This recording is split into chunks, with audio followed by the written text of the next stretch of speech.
Good afternoon. This is Phil Dixon, and I'm coming to you with another edition of This Day in Black Baseball History. We are talking about the December 1st, 2025 edition, and yeah, I'm happy to be here tonight. And I'm going to wait probably for a minute for some people to join. And if you've never seen what I do here, what I do is I give you historic facts that happened on December the 1st uh, through the ages. And of course, that's why I call it the December 1st, 2025 edition. And I've been on YouTube in this platform for about, I guess, going on 4 months now. I guess December starts maybe the fifth month, September, October. Yeah, it's not quite 5 months, but it's definitely 4 months somewhere in there. So I've been dropping a lot of information related to baseball and baseball history. So if you like this kind of talk, hey, tune in.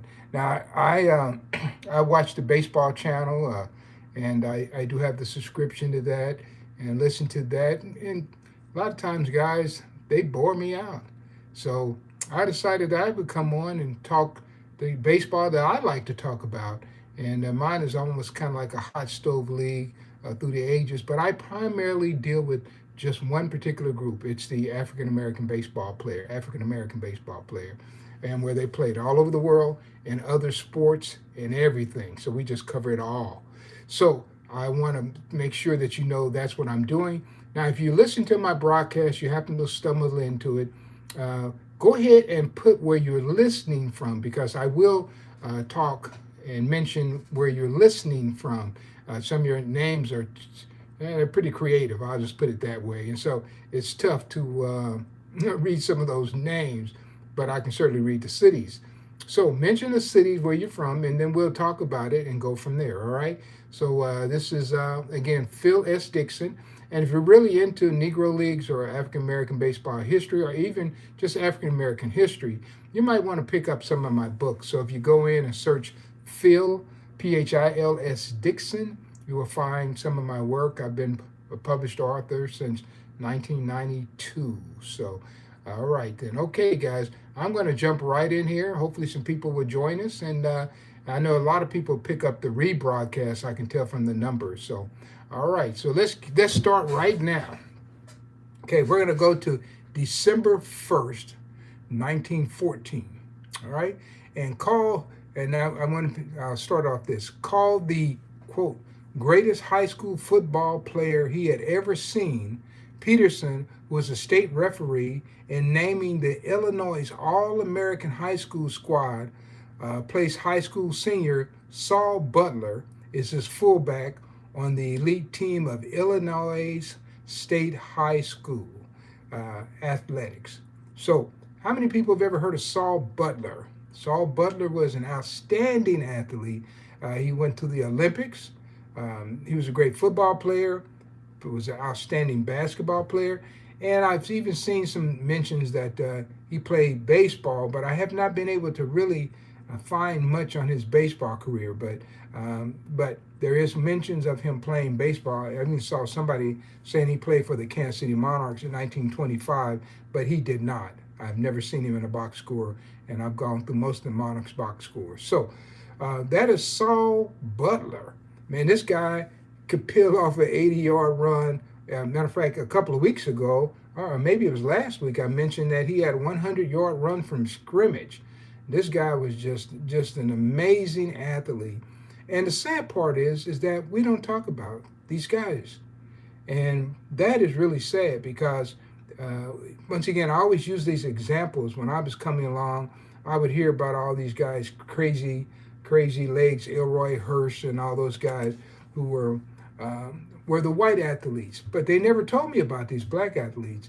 And so I've spent my life just bringing this information to you. Now, Saul Butler eventually was actually murdered. He was shot in a bar that he owned in Illinois, and because his sister lived in Wichita. Now, he originally lived in Hutchinson, Kansas. And of course, I'm broadcasting from Kansas. But he originally lived in Hutchinson, Kansas, went to Illinois, went to Rock Island High School there. So his family at that time, they had moved from Hutchinson, Kansas to Wichita, Kansas. and that is where he's buried. So I've gone down there and visited his gravesite when I'm in the area going to speak in Wichita. So definitely know where that is. I may post a picture of it tonight on one of my connections, either Facebook or Twitter. So is one of the images. All right. So Saul Butler. Just want you to remember that name. All right. How about that? Now that was December 1st, 1914 that he got selected. All right. And then now we have December 1st, 1920. Cannonball Dick Redding tossed a three-hitter and struck out 5 batters in Havana, Cuba, while playing for the Baccarat Giants in a game against the Havana Reds. Errors by his teammates in the 6th inning allowed the Reds to tie the score, and after 10 innings, the game was called as a 2-2 tie for the Baccarats. Now, for the Baccarats, future Hall of Fame players Oscar Charleston went 1 for 4, his hit being a double. He stole a base and scored a run. And of course, Louis Lofton Santop went 2 for 4, but failed to score a run. Now, what's interesting about this is that we have not been able to get Dick Redding into Cooperstown. He's been up for on the ballot several times, and hopefully he will come up again. I'm going to have start a letter campaign that I'm going to write the Coop Hall of Fame and tell them some of these people that I feel ought to be on those ballots. Now, a couple of years ago, I was one of the people who was on the selection committee who helped put the ballot together. And that particular group, I think we had 7 Negro Leaguers, and Buck O'Neill and Bud Fowler ended up getting into the Hall of Fame. So hopefully there's still some other people. I think John Donaldson is a strong candidate, as is Dick Redding. Cannonball Dick Redding. And you can see 2 of his teammates are already on there. Okay, and now I see some people joining in.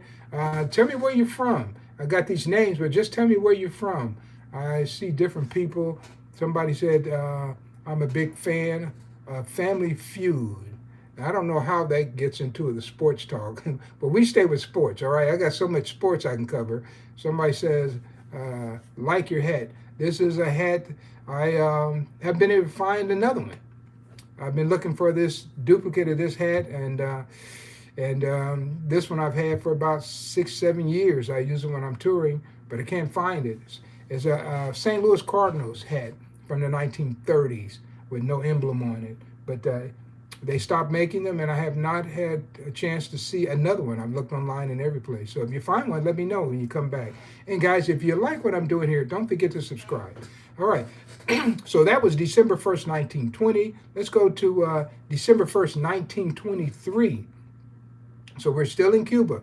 So John Henry Lloyd and Clint Thomas both went 2 for 4 and scored a run each in Havana's now. So this time they're playing for Havana. A 7-3 victory over, let's see, how you pronounce him? Mariana in Cuban Winter League action. How you spell that? Marianao. So sometimes I have to get these names. So it's Mariana. All right, okay. Trying to make sure I don't kill it too bad. But anyway, so now what's interesting is I had an opportunity to talk to Clint Thomas. I interviewed him. He was living, I want to say it was Charleston, West Virginia or something like that. And back in 1983, went to his home and interviewed him. So I don't know how many people really interview Clint Thomas. And the interesting thing is I had my tape recorder with me. So I have that recording on tape. And that's 1983 recording of Clint Thomas. And Clint Thomas goes on and plays for Hilldale. And he plays in the first, what they call, quote, Colored World Series. Interesting when they say, I have to say, quote, World Series, Colored, quote, World Series, because when the American National League played, they didn't call it the, quote, White World Series. So I hate to even use Colored World Series. When they played the World Series in 1924, Kansas City Monarchs and Hilldale. So yeah. So actually, I've been at this so long that I've been able to interview people. And I think at that time, Clint might have been in his 80s when I interviewed him. Great interview. I picked up a lot about teammates on his team. He talked a lot about Frank Warfield, in that interview, and, and so some real tasty things. One of these days, I might release some of these tapes so other people can hear them. All right. So let's go to this one. Now, these are some things that probably have a little bit to do with Major League Baseball. You may remember some of these.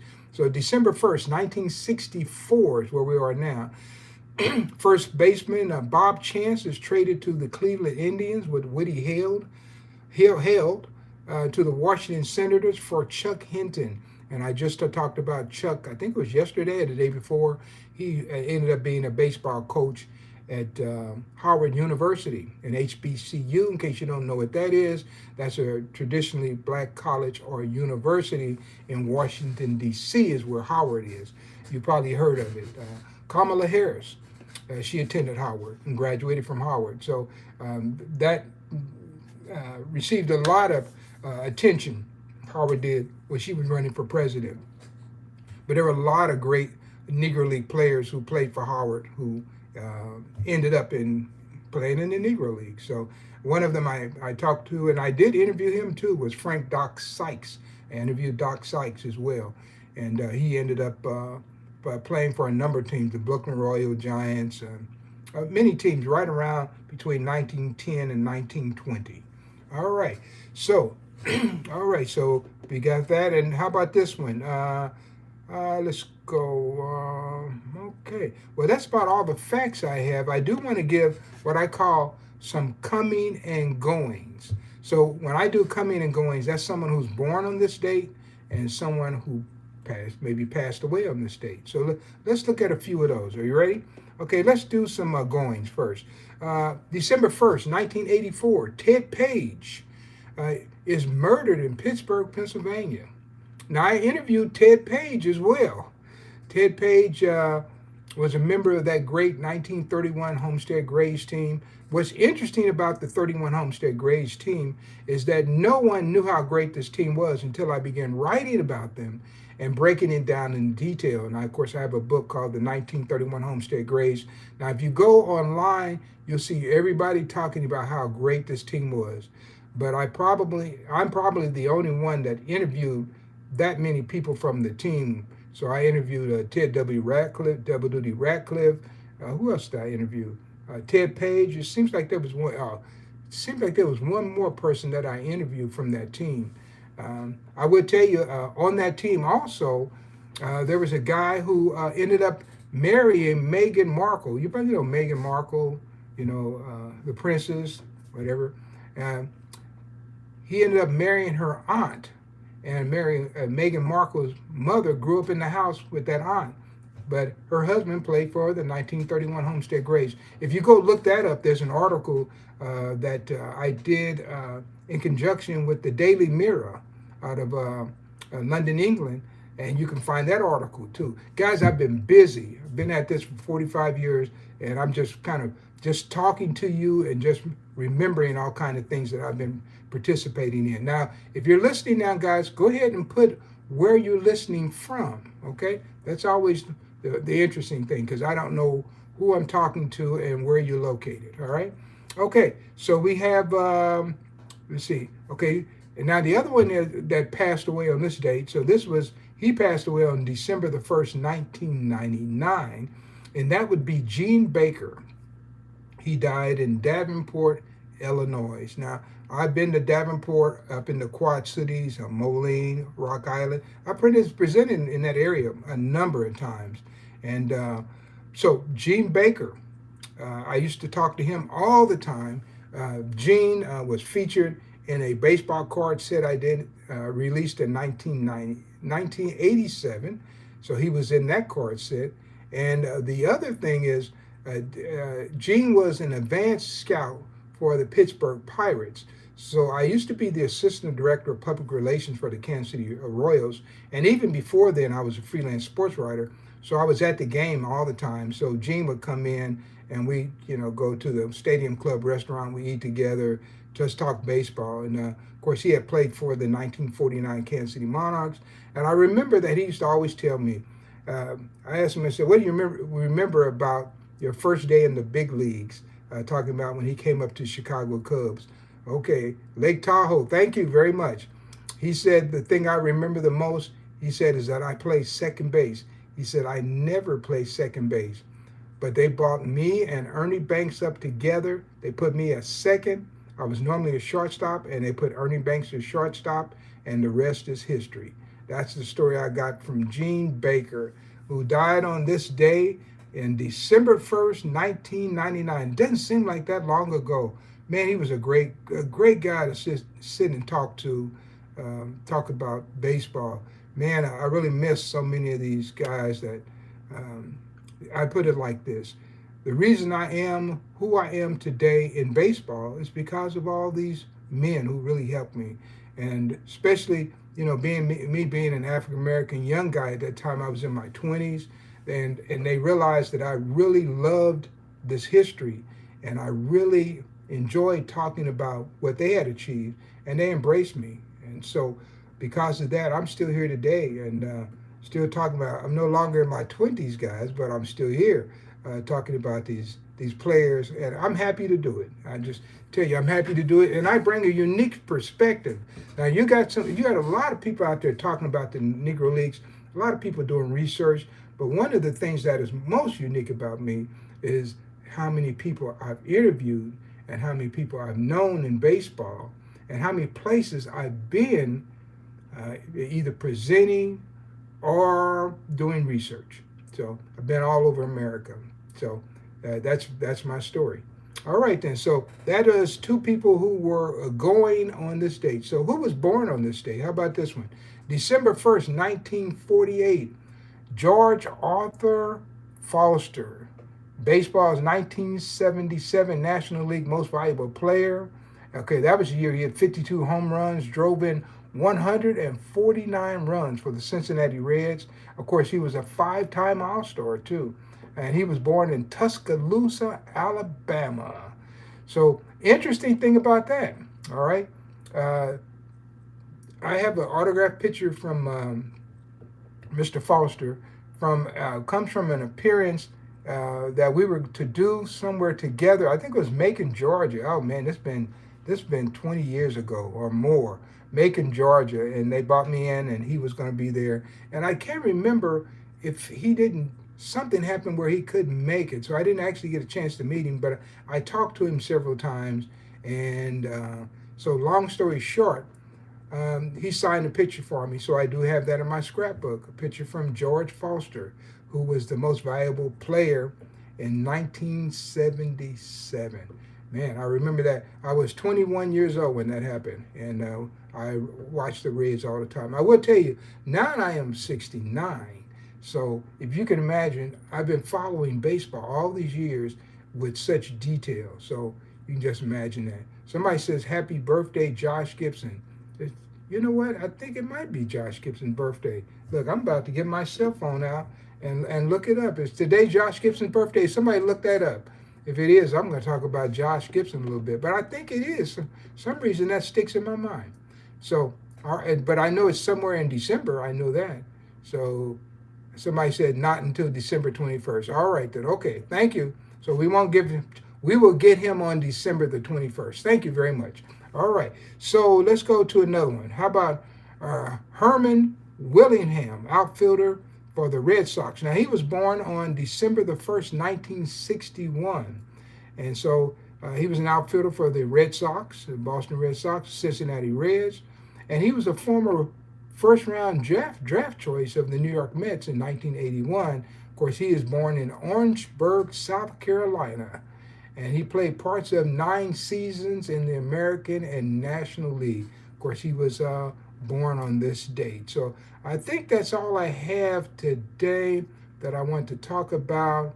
There's one more. No, I do have one more.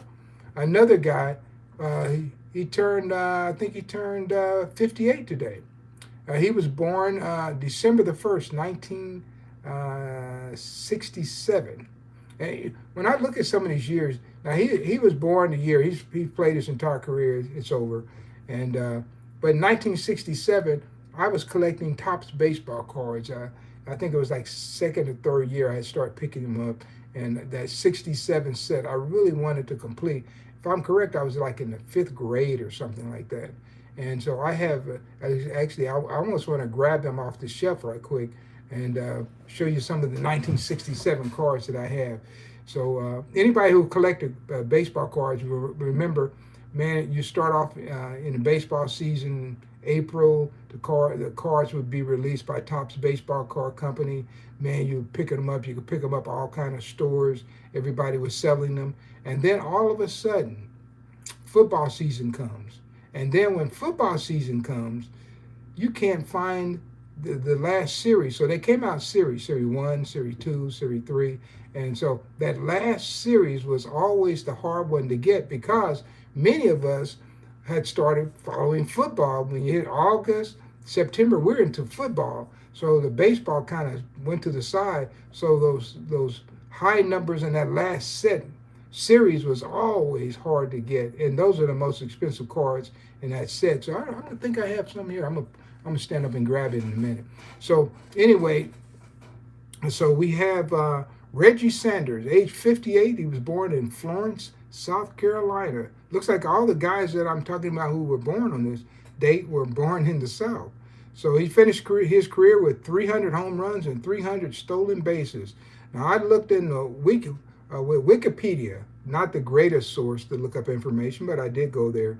Wikipedia said that he is one of 8 players to have 300 stolen bases and 300 home runs. How about this? He also had 341 career doubles, and that was while playing in both the American and National League. So I don't know if there's a category for players with 300 doubles, 300 home runs, 300 stolen bases. It might be. So anyway, that is a guy by the name of Reggie Sanders. I don't know, have you ever heard of him? He's turned 58. And believe it or not, I did not know this until I started kind of zeroing in on him, that in 2017 he was hired by the Kansas City Royals. So I'm going to check with the Royals front office to see if he's still employed with them. So all right then. So somebody comes on and said, did you talk about terrible Ted Page? Passed away on this day. Yeah, I did talk about Ted Page, but I never called him terrible because Ted was a great guy. If you ever had a chance to talk to him, which I did many times, talk to Ted Page. And I don't know where the terrible came from, but I can tell you this guy. This guy was a wonderful interview. And yeah, I'd like to know who labeled him terrible Ted Page. Theodore Page, great ball player. I remember, I think, who did I talk to? I don't know if it was Cool Papa Bill, somebody I talked to, and they told me that Ted Page used to carry a small pistol in his jock strap in case anybody got rough on the field. Yeah, he had that. So, but actually he was murdered in his home. He had a young guy helping him, and he was murdered. But Ted was a great interview, and like I said, I had the pleasure of interviewing him, and he signed a picture for me. And interesting thing, when I was producing the book, The Negro Baseball Leagues of Photographic History, I sent that picture, my autograph picture, to the publisher and never got it back. So I lost my Ted Page signed signature photograph. It was an 8x10, and really I've never seen one online like that since. But yeah, I definitely knew Ted Page real well. So some of the guys I talk about, I had the pleasure of interviewing. So that for me is an honor. So I'm going to answer just a couple of more questions here, and then I'll pop up. And I see Bob is here. And Bob, where are you following me from? What city is that? All right. Just let me know. So anyway, I want to thank everybody for joining me this evening. I usually try to cut it off in about 20 minutes. I'm about 24 minutes. So these are live broadcasts. So guys, a lot of stuff, I'm reading the fact, but my memories are just memories. They're true memories. I'm not reading those memories. I'm just reflecting back. So if I fumble a little bit on some of those memories, blame it on not my youth anymore, but just blame it on I'm not writing it down and getting everything completely straight. I think I was telling somebody that I interviewed Joe Green 1982, and then I started thinking about it after I got off the phone. I said, oh no, that was 83, 1983. So little things like that. I do from time to time make mistakes. So yeah, somebody says your memories are better than most books. Well, I appreciate that. I appreciate that. Somebody, I think it was Bob. It might have been Bob. He said that Phil Dixon is better than AI. So I don't know about that, but I'll give AI a run for his money because AI can only take things that have been printed online. And so some of the things that I have, they're either in my books or you're hearing them for the first time here. So I don't know how AI is going to track that in the future, but right now AI can't pick that up. So if I tell you a story about, like I told you about Gene Baker, me talking to him at the stadium, him being the advanced scout for the Pittsburgh Pirates, then I tell you what, AI is not going to tell you the stories that I'm going to tell you about the things we talked about, and go from there. And then one thing I will I will say this. And When I was a freelance sports writer, I used to go to the Royal Stadium. Now remember, I was a kid who collected baseball cards, so I remember the 19 I think it was the 1968 set, and the first card was one with Brooks Robinson, um, Frank Robinson, Hank Bauer. So and and Hank used to be an advanced scout for the Yankees until him and John Sherrills fell out and he wouldn't come back. But I used to see Hank all the time, Hank Bauer, and Hank Bauer had been an old Marine. This was the white guy, So I talked to everybody. I used to talk to Phil Rizzuto all the time when he came through. But Hank Bauer would come over because they had an air conditioned part of the stadium where all the baseball writers, the guys who were the elite writers covering for newspapers, and then we were like peons. We had to be in the open air part of the press box. So over where we were guys who were writing for like local papers. They might be stringers for radio. Stringers don't even exist anymore. Used to be a stringer was a guy, he would sit there. So like maybe the Royals, somebody hit a home run or hit a triple, drove in a run. The stringer would pick up the telephone and they would call the local TV station or a radio station, and then they give some information. Then the DJ online would come up and say, "Oh, the Royals just took a 2-1 lead," but he had just got the information from the stringer. So stringers don't exist. I mean, all of that's gone now. But that's where we all sat. And Hank Bauer used to come over to where we sat because he didn't like being in the air conditioning. So he would come over where he could get the fresh air where we sat, where us peons sat. And man, every time he came over there, man, me and that guy talked so much baseball. And he was amazed how much I knew. Some of my greatest Elston Howard stories come from Hank Bauer. I will probably have to share a couple of with you when I have something specific on Elston Howard. I will mention some of the Hank Bauer stories.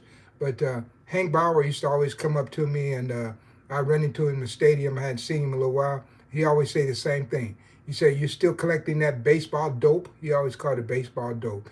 I tell you, man, Hank's passed on now, but man, it was such an honor to have this guy on baseball cards as a kid, and now you're sitting next to him having baseball conversations. If you're a baseball fan, you can't replace these memories. I'm telling you, it's just so wonderful. God has really blessed me to meet so many people throughout the game of baseball and in my communities and my travels. I've met some wonderful people, and I've got quite a scrapbook too of pictures that I've taken with people. So anyway, guys, that kind of does it for this edition of December 1st, 2025. And this is this day in Black baseball history. So I want you to join me tomorrow. I'm looking at some of the things I have tomorrow. Actually, I'm going to be talking about a game between the black team and the original Celtics basketball. How about that one? And we'll be talking a little bit about who else is this? Well, we got a few people. I see a couple of people. One guy from California that I did see pitch, and but you'll remember him once I get his name. So be sure and join me tomorrow. I usually try to come on about 1 o'clock in the afternoon, but here around Kansas City, we've had we're snowed in. I'll just put it like this. So we'll go from there. And I'm going to read this last one that Bob put up. Bob says, Elston Howard, almost the first black manager, Washington Senators 1969, but only if Bill Beck could have bought, I guess, could buy the team, and he couldn't. Well, it's a shame. I know we always hear these near misses with Bill Beck. Sometimes I start to wonder, he has so many near misses. Could this really be true? So sometimes I kind of wonder, but yeah, I've heard that before too. And Elston Howard, man, if you heard my broadcast on me talking about Elston Howard, I've got great stories on Elston Howard as well. So somebody said somebody got somebody joining from Kansas. Where are you joining from, Kansas? Well, I'm kind of just curious if you can put it in real quickly. My grandfather played baseball in Kansas. A lot of good town baseball in Kansas.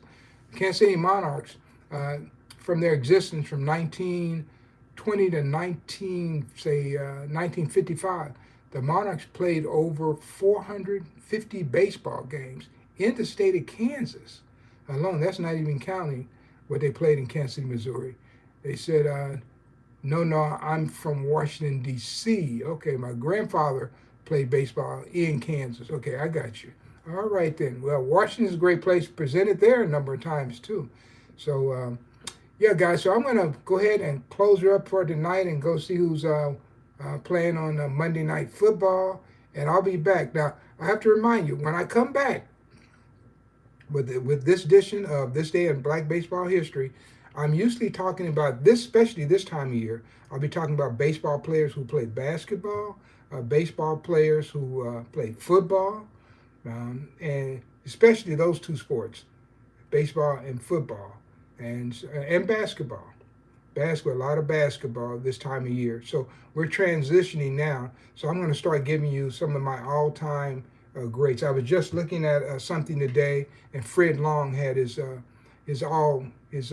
all Southwest team and a couple of Negro League. Actually, he had 3 Negro League players on that team who went on to play baseball, who were the top football players in the Texas division. So, all right then, guys. I am. How about more on the Winter League? Okay, I'll give you more on the Winter Leagues. All right.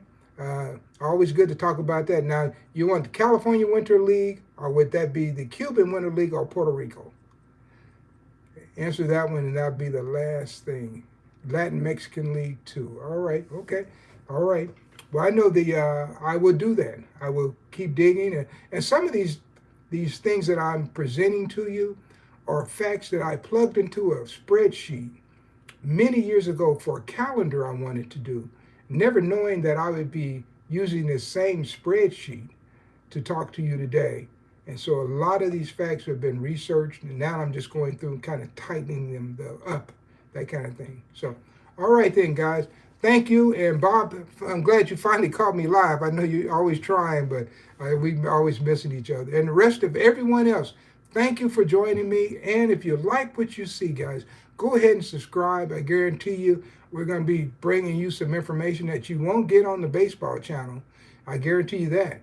I can't guarantee much, but I can guarantee that. All right? So, guys, take it easy. If you love baseball, this is a good place to be. You have a nice day.